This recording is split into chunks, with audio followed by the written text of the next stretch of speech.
Hello student, welcome back to my YouTube channel easy physics by Rajaram sir. Students, last video में हमने 12th physics से unsolved paper के अंतर्गत 2022 के set number 5 को स्टार्ट किया था, जिसमें हमने क्वेश्चन नंबर 3 के गा क्वेश्चन को सॉल्व कर लिया था।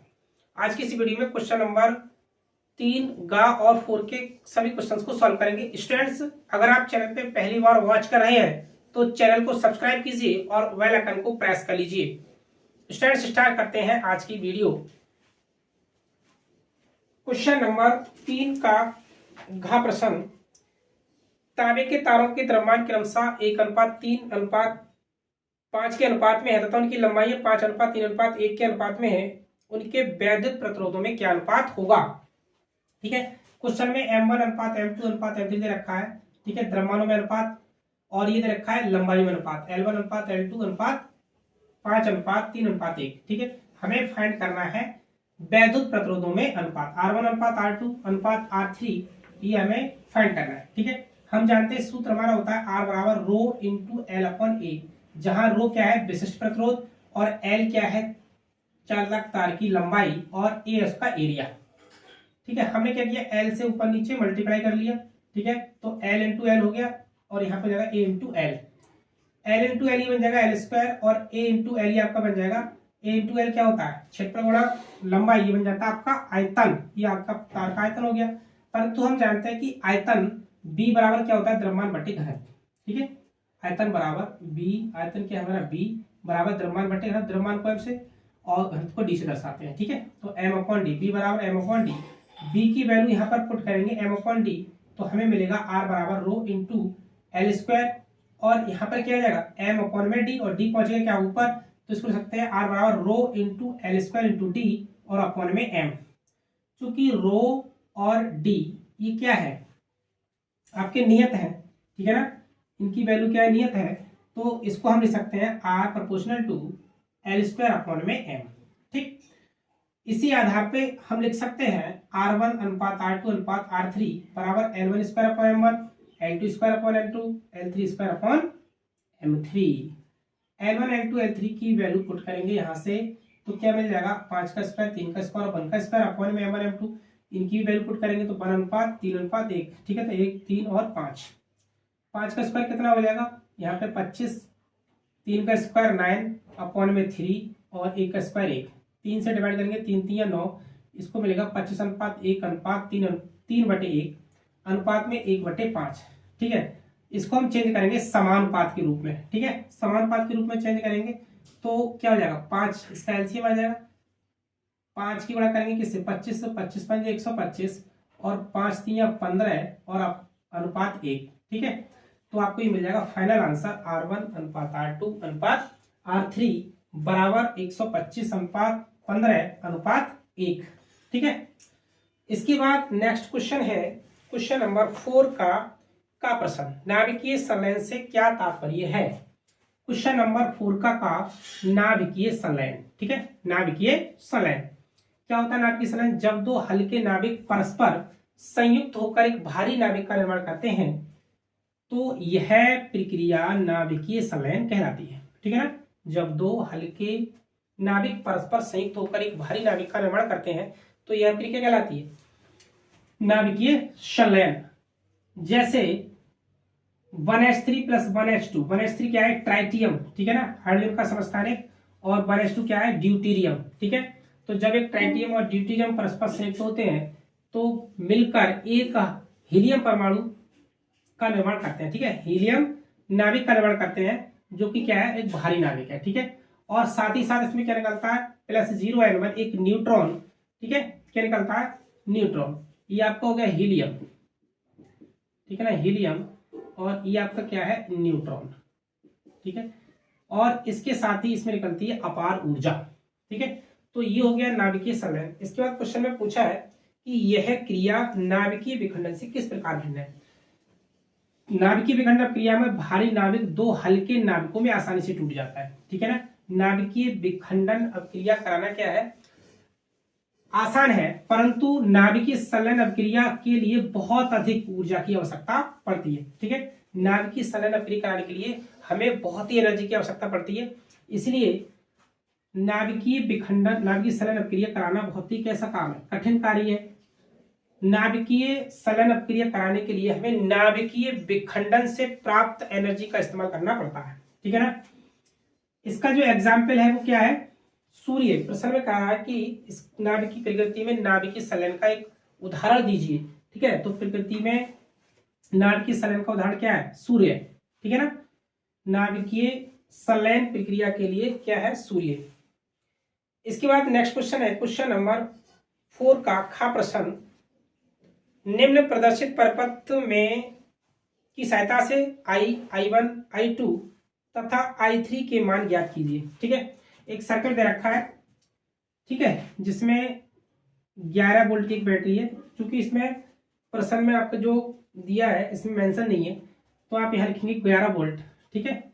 यहाँ पर ये प्लस और ये क्या है, माइनस, ठीक है। डायोड D1, D2 और D3, ठीक है। डायोड D1 में I1 धारा, इसमें I2 धारा और इसमें I3 धारा, ठीक है ना। क्या है, I3 धारा।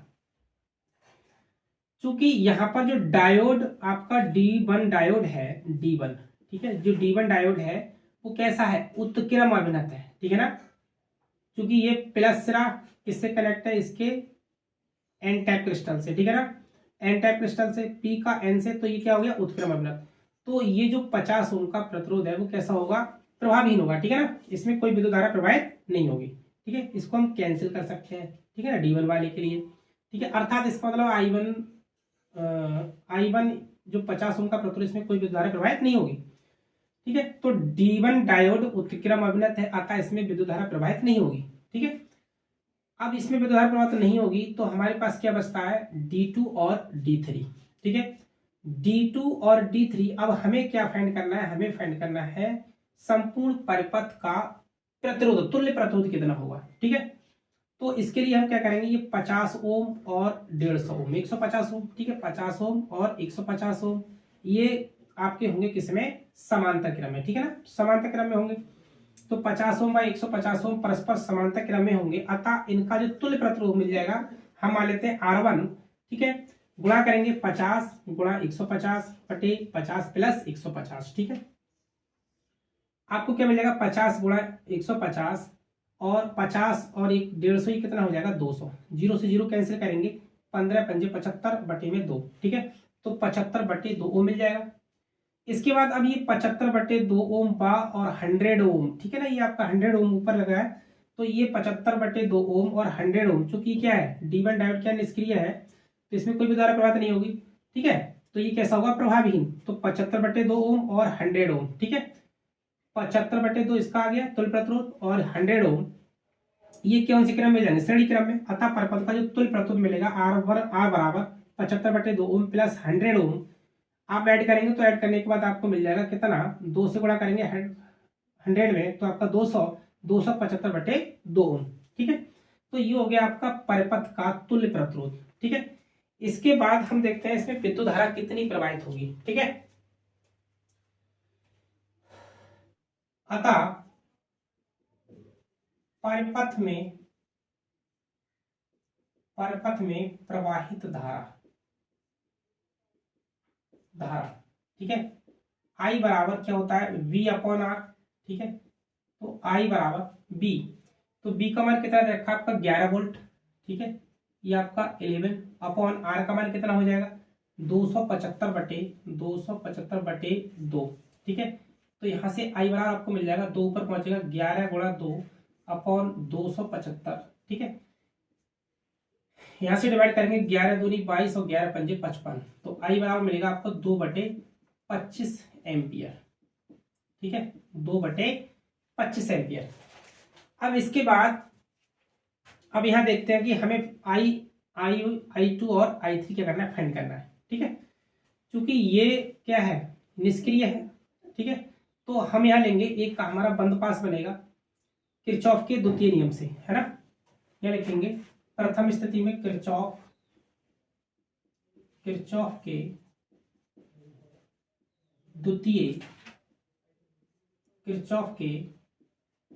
द्वितीय नियम से, ठीक है। 100I प्लस 50I2 बराबर 11, ठीक है ना। यहाँ पर देखेंगे 100, ये 100 ओम का प्रतिरोध है, इसमें धारा कितनी है I, और चूंकि निष्क्रिय है तो इसको छोड़ेंगे, यहाँ पर I2 गुणा क्या होगा 50, ठीक है।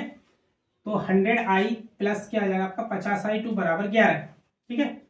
तो ये आपको हो जाएगा 100, ऐसे लिखेंगे 100 इंटू 2/25 प्लस 50I2 बराबर 11।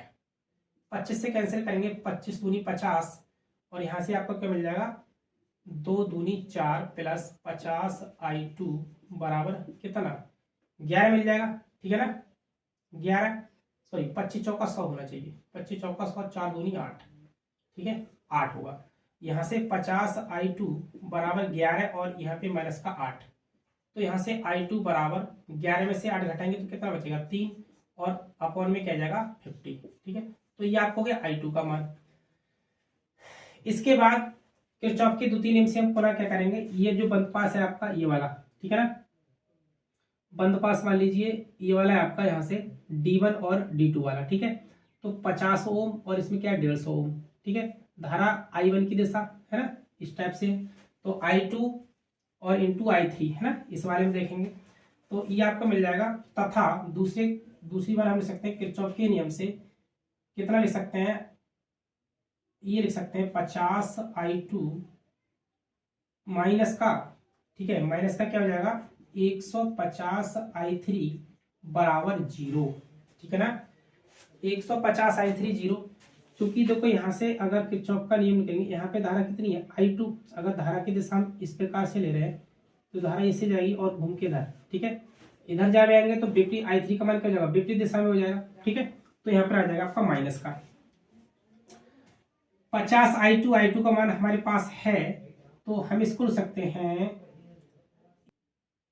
माइनस 150I3 बराबर, ये आपको जाएगा माइनस का 50I2, ठीक है। 50 से कैसे 50 से कम 50 और 50 3 150, तो माइनस का 3I3 बराबर क्या बन जाएगा I2, ठीक है। ये माइनस से माइनस कैंसिल हो जाएगा, ठीक। तो I3 बराबर आपका I2 अपॉन में कितना 3, I2 अपॉन में 3, और बराबर में I2 का मान कितना है, I2 का मान है 3/50, ठीक है। तो I2 3 गुणा 50 हो जाएगा, 3 से 3 3 एकम 3, तो यहां से आपको क्या मिल जाएगा I3, ठीक है, I3 बराबर 1/50 एम्पियर, 1/50 एम्पियर,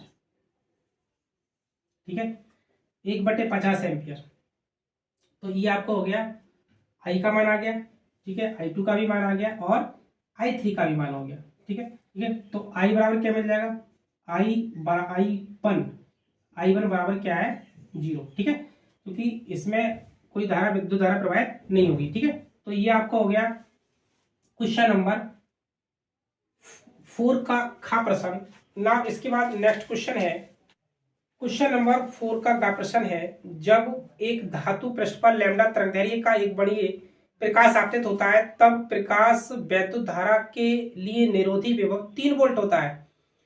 इसी पृष्ठ पर 2 लैम्डा तरंगदैर्घ्य का प्रकाश आपतित होने पर निरोधी विभव भी प्राप्त होता है। प्रकाश वैद्युत उत्सर्जन के लिए देहली तरंगदैर्घ्य की गणना कीजिए, ठीक है ना, देहली तरंगदैर्घ्य की गणना कीजिए।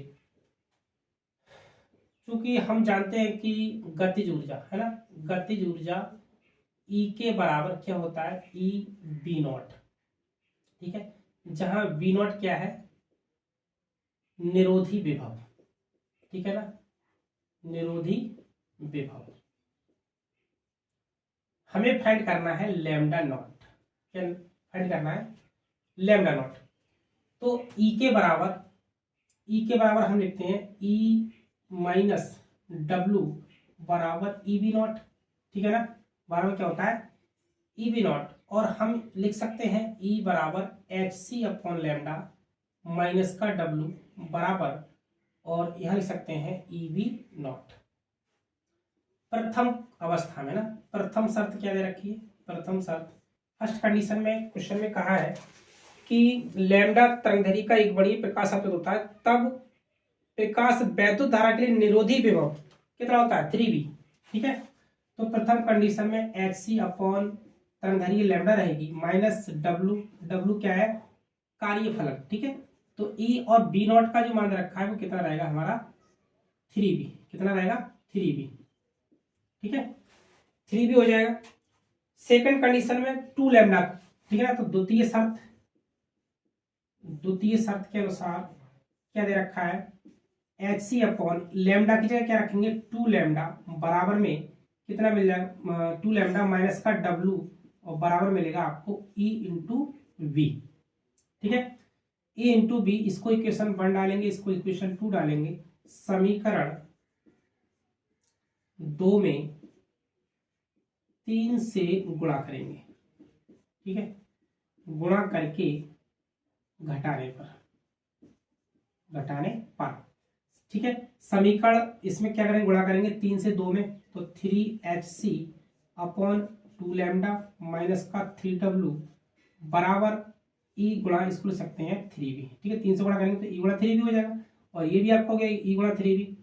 घटाना है तो Hc upon lambda minus W बराबर E गुणा 3b।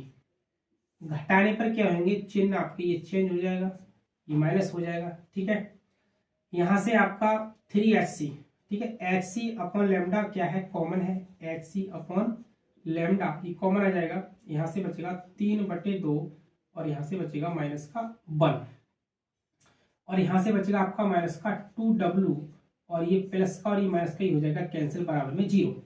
ठीक, तो Hc अपॉन लैम्डा यहाँ पे सॉल्व करेंगे तो कितना आएगा 3/2, डेढ़ में से घटाएंगे तो 1/2 मिलेगा और बराबर में आ जाएगा आपका 2W।